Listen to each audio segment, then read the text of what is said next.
Estamos de volta para o programa Tribuna Livre, primeiro bloco. E aí, a gente já apresentou os nossos entrevistados de hoje, né? O Franklin e o Shoa, e a gente vai começar, acho que pela reforma trabalhista mesmo, né? CLT. Eu faço uma sugestão. Dê a sugestão, Osmir. Não, eu não sei se vocês concordam. Nós temos dois representantes sindicatos aqui, né? Um da Central e a outra Central. Duas centrais. Não, Nova Não. Central Sindical. É ao contrário, adversário da concorrente Não, da concorrente da CUT, né? Assim como a CTB também. Estamos no mercado. Pois é, no é mesmo nova. No mercado, No né? mesmo mercado sindical. É nova. Gostei Aí, da expressão. pois é, Narciso, em cima disso, Nesse mercado, para dividir o botim de 4 bilhões, 3 bilhões. 3 bilhões. Mas Aí isso eu- para o Brasil inteiro. aí que eu quero fazer a pergunta.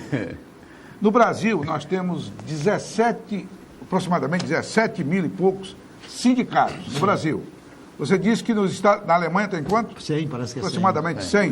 Nos Estados Unidos um pouco menor, não sei. A pergunta que eu faço para o Deus é o seguinte: há necessidade de 17 mil sindicatos no Brasil?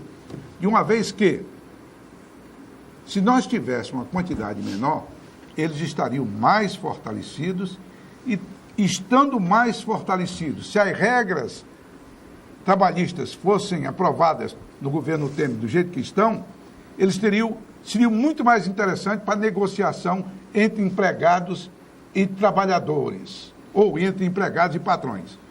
É isso que eu gostaria de ouvir de vocês. Só acrescentando o que o Osmir disse sobre mais representativo ou não, menos e mais sindicato, que eu acho que é importante. Acrescentando a pergunta dele. O grande problema da reforma trabalhista, no que tange os sindicatos, que ele além de facultar a contribuição, que hoje é obrigatória, que o trabalhador ele contribui com um dia de trabalho por ano apenas para o movimento sindical. Então esse trabalho, esse valor parece ser extremamente grande, mas não é. Se você imaginar que você tem categorias profissionais em todos os rincões do Brasil, desde as cidades menores às grandes cidades, cada categoria profissional dessa tem suas particularidades. Por exemplo, eu faço parte da categoria dos policiais federais. A gente não pode imaginar que a situação do policial federal que trabalha aqui na fronteira, que tem uma questão totalmente típica da região, vai ser igualar a quem trabalha em São Paulo, quem trabalha no litoral. Então, assim, um sindicato sitiado em Brasília, ele não teria como alcançar diretamente essa categoria.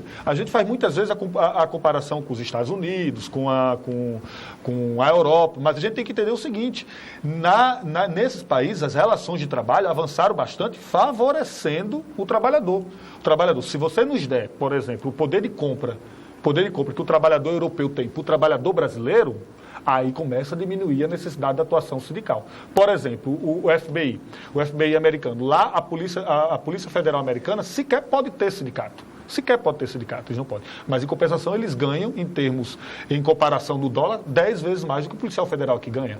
Então, se você fizer essa comparação com o policial civil, com o enfermeiro, com o trabalhador, com o trabalhador que está na área do turismo, com o garçom, com o gari, você vai ver que há uma diferença na relação muito grande. As leis trabalhistas nesses países são mais flexibilizadas porque nela a qualidade de vida do trabalhador já avançaram para isso. Aqui não. Aqui a gente tem trabalho análogo a escravo, os salários são muito baixos, o ganho real do poder de compra do trabalhador ano a ano é bem pequeno e vem diminuindo agora nos últimos anos. Então, uma série de situações que não estão sendo colocadas no discurso quando se fala em flexibilizar a lei de trabalhos. Por que as leis a CLT brasileira é a legislação do mundo trabalhista mais moderna que existe?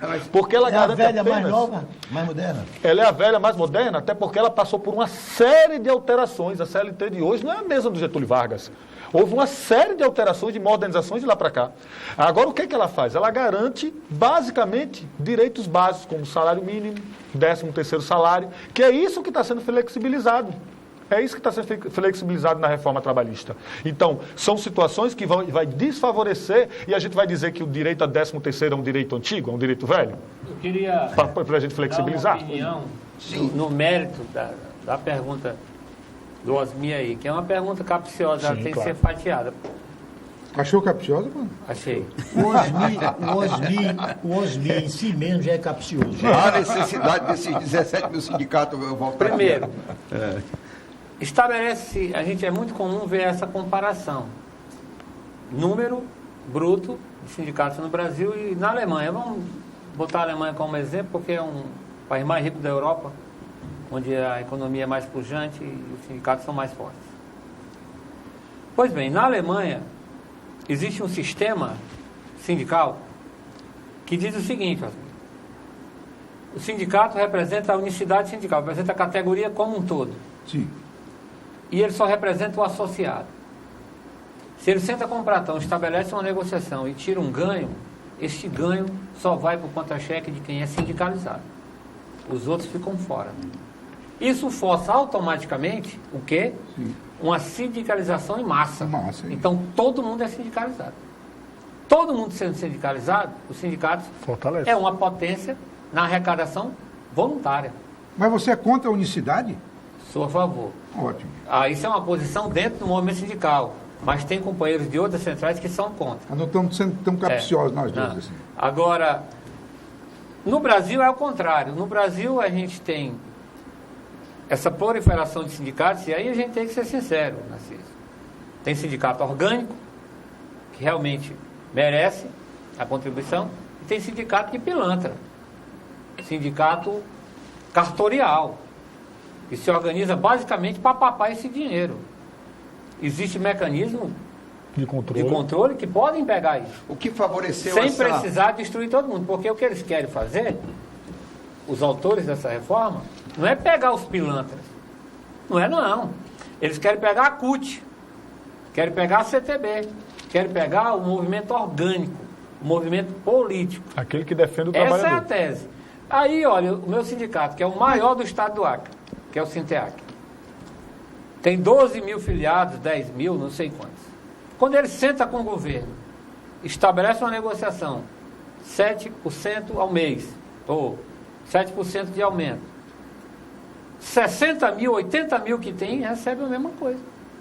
Mas só 10 mil colaboram.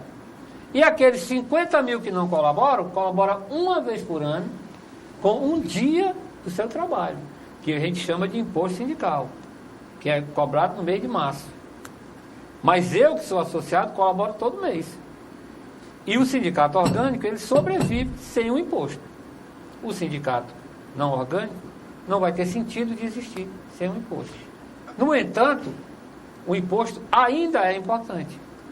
Mas ele tem que ser discutido qual a maneira de fortalecer os sindicatos desse jeito que eu falei para você na Alemanha, por exemplo, para o imposto sindical deixar de ter necessidade de existir. Mas eu volto a insistir. Você não acha uma necessidade, até que você defende a unicidade sindical, que se diminua a quantidade e que realmente prevaleça essa unicidade? Eu sou a favor. Sou a favor. Eu só queria antes, como é que Na surgiu? minha categoria, por exemplo, tem 3 sindicados. Qual é a sua? Educação. Educação. Tem um CTA. Na minha opinião... Aqui no Acre tem Só 3 aqui no sindicatos. Na educação.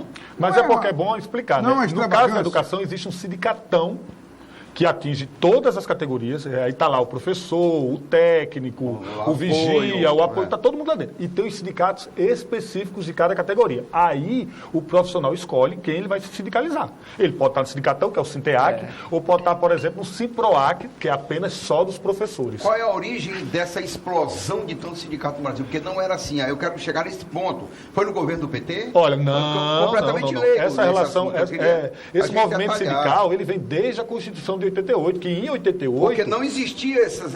CUT, Para você ter ideia, há uma defasagem tão grande outros. que aqui no estado do Acre, mais de 50% das categorias profissionais aqui do estado do Acre não tem representação sindical. Vou lhe dar um exemplo. Quem trabalha em hotel não tem representação sindical. O camarada lá, o recepcionista de hotel e a camareira, ela tem que discutir o seu salário diretamente com o patrão. Não tem sindicato. Garçom de restaurante também não tem sindicato.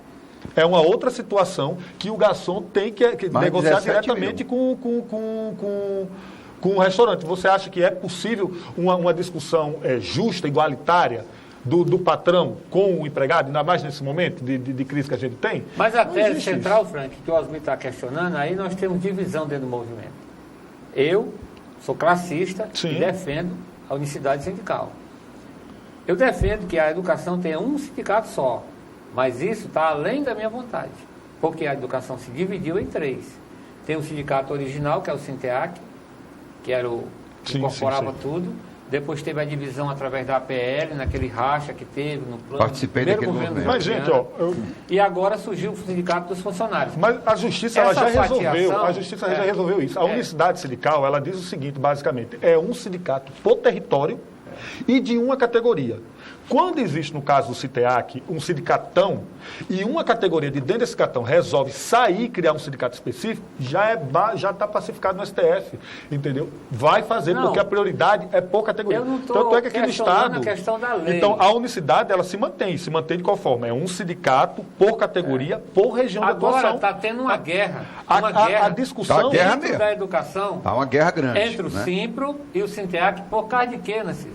Por causa da carta sindical. A carta sindical era do Sinteac, o Sinteac perdeu, o Simpro pegou. Mas, Uchoa, essa discussão agora o Sinteac quer tomar do Simpro, categoria, atacando categoria. Isso aí, quando o empregado briga com o empregado, é bom para quem? O patrão. Então Olha, volta ao princípio político, porque legalmente eu sei, eu compreendo. Isso está resolvido já. Mas o princípio político, pelo menos o que eu defendo, é que a gente tivesse um único e grande sindicato. De toda a educação ou por categoria? E da saúde é pior ainda, que tem um 12. É sindicato do radiologista, sindicato do maqueiro, sindicato não sei o quê, sindicato não sei o quê. Pela vã ilusão de que vão defender especificamente as suas agendazinhas e vão ser mais fortes. É um erro. Deixa eu dar um exemplo aqui, senhor Narciso, permite-me aí também. Primeiro eu quero dizer que eu acho o sindicato... Quero ouvir o Narciso, que ele não falou ainda. Ele está quieto aqui, eu não sei o que está acontecendo. Não explora também muito, não, que ele vai embora. Entendeu? Então o problema é o seguinte, o sindicato é uma necessidade. Eu vou dar um exemplo. Há mais de 50 anos atrás, eu organizei sindicatos. Por exemplo, 2 sindicatos, de motorista em Cruzeiro do Sul, e ajudei a organizar, até trazendo gente de Rio Branco, para os carregadores de portos. Sabe por quê? Estivadores. Né? Estivadores. Sabe por quê? Porque quando chegavam aqueles navios lá em Cruzeiro, muita carga, os caras trabalhavam o dia todinho, de manhãzinha até de noite, eles davam um pratinho de comida e trocavam o trabalho dele por comida, uma lata de corne-bife, farinha, arroz, exploração que eles recebiam. Eu não achava isso justo. E comecei a pedir apoio aqui em Rio Branco, na época ainda, e lá nós ajudamos a criar sindicato. Então o sindicato tem uma importância excelente, fundamental para a classe trabalhadora. O princípio é o mesmo. É defender aquele que não tem voz, que não tem condição sozinho de se defender. Então você forma um coletivo, né, que um ajuda o outro e aquilo se torna um instrumento de poder de luta contra o patrão. Que é há sindicatos que são favoráveis à reforma trabalhista, né? Tem de todo tipo. Mas a maioria, o grosso, 99%. Se você me permite, essa questão da arrecadação sindical está sendo utilizada como uma cortina de fumaça para esconder e evitar que a gente acabe debatendo o que está por trás dessas reformas. A gente vê hoje no Brasil um governo totalmente impopular, que se apropria de um discurso de que o remédio tem que ser amargo, que medidas impopulares são necessárias. Aí esquece da seguinte característica: a gente está numa democracia. Medidas impopulares e remédio amargo, ele só é cabível numa ditadura, num sistema totalitário. O presidente Temer e a bancada federal não está lá para fazer o que eles acham que é melhor, não. Está lá para fazer o que é de interesse do povo e o que é a vontade do povo, certo ou não. Nesse imbróglio todo, qual é a única força que está lutando, de fato, contra essas medidas? É a união das centrais sindicais dos sindicatos. Mais ninguém. Porque a gente vê, por exemplo, as grandes emissoras, as grandes revistas da cidade, falam que tem um rombo da Previdência, mas ninguém mostra os números de arrecadação. Quem é que está indo no trabalhador? Quem é que está dando palestra? Quem é que está apontando e denunciando que não existe rombo na Previdência? Que existe, na verdade, um superávit e que esse dinheiro é desviado? São as centrais sindicais. Quem é que está se mobilizando contra a reforma trabalhista, contra a terceirização e contra a reforma previdenciária? São as centrais sindicais e os sindicatos. Está sendo tratorado em Brasília, e aconteceu mais uma coisa, entendeu? Uma medida agora que parece que foi benéfica para o Brasil, mas não é, extremamente, é a preparação para a demissão em massa, entendeu? O fim da cobrança dos 40% do FGTS. nas demissões sem justa causa. Aquilo ali é muito simples. É para o empresário trocar aquele trabalhador que custa mais caro pelo trabalhador temporário, que vai ser muito mais barato, que é o que está prevendo essa nova reforma. Então, assim, esse ataque deliberado à atuação sindical, claro que aqui o sistema sindical no Brasil precisa ser melhorado, fragilizar, como todas as instituições brasileiras precisam. O problema moral não cabe, não está só no sindical, está na política, está nas instituições públicas, nos órgãos públicos diretamente, está em todo canto. Disse que quer falar sobre isso. Eu quero falar sobre os interesses que estão por trás dessa proposta. Exatamente. Qual é o interesse, meu querido amigo? Preste bem atenção. Bem, permita, você conseguir. Os empregadores, eles consideram a modernização da legislação necessária para adequar o Brasil à realidade internacional. Esse é o pensamento dos empregadores. É o que estão dizendo. Sim, mas o que é que vocês dizem? Na verdade, não é bem isso. Os empregadores, fatia do empresariado brasileiro, muito importante, em meio à crise, perde. Porque na crise todo mundo perde, não é verdade? É verdade. Não é? Não é contestar. E o governo aponta o quê? Uma reforma que vai amenizar as perdas do empresariado. Na capacidade, na mobilidade de demissão. E o empresariado, teoricamente, vai ganhar com essa reforma setores um pouco mais. Porque ele vai ter menos encargo, menos custo, vai ter mais mobilidade, vai gerar mais. O trabalho vai ser completamente precarizado, vai ser a terceirização da terceirização. Porque para o trabalhador, ou para o governo Temer, o trabalhador pouco que importa, ele não está preocupado com o trabalhador. Ele está preocupado com a mão que ele tem que beijar, que é a do empresariado, do sistema financeiro. Você acha que ele não está preocupado com o país? Completamente. Agora, o que acontece, de fato e de direito? Estão dizendo, e é mentira, o Narciso vai falar sobre isso, que essa reforma vai gerar emprego. Não vai gerar emprego. O que gera emprego, todo mundo sabe disso, é crescimento econômico. Essa reforma não vai trazer crescimento econômico nenhum, ela vai arrochar mais ainda, vai tirar mais lascas do couro do povo pobre, vai diminuir o consumo, consequentemente, a receita do Estado vai continuar caindo. Por exemplo, o ministro do Trabalho... é o centro da crise. Eu vou falar, mas só para dizer que o ministro do Trabalho, viu, Narciso, diz que com essa reforma haverá uma geração de 5 milhões de novos empregos. É mentira. Não, o Franklin acaba de dizer que quando se fala do monstruoso déficit do nosso orçamento, a receita do sistema previdenciário, da estrutura previdenciária, não só do INSS, só mostra o déficit, não mostra a receita, não é isso? Exato. E como é que é aprovado a proposta, por exemplo, esse mês, não, o mês que vem, o Congresso Nacional, onde lá estão representados os partidos de todas as matizes, de esquerda, direita, de centro, os reacionários, ou não. Como é que eles vão aprovar o orçamento do ano que vem?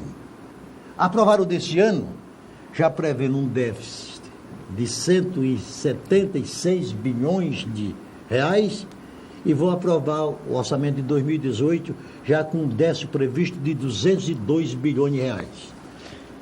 Como é que eles aprovam? Se ali não está todas as despesas e todas as receitas absolutamente discriminadas. Responde depois do intervalo, tá? A gente vai para o intervalo, na volta o Franklin responde a pergunta do Narciso e também o Shoa. A gente volta... O rombo fiscal não era nem responsável? Você deu o rombo da Dilma, né? O Temer entrou e aumentou para esse valor que você colocou aí. O novo valor do Temer já está chegando nos 300 bilhões. Já está em 300 bilhões. Já está quase o dobro do da Dilma, do problema da Dilma.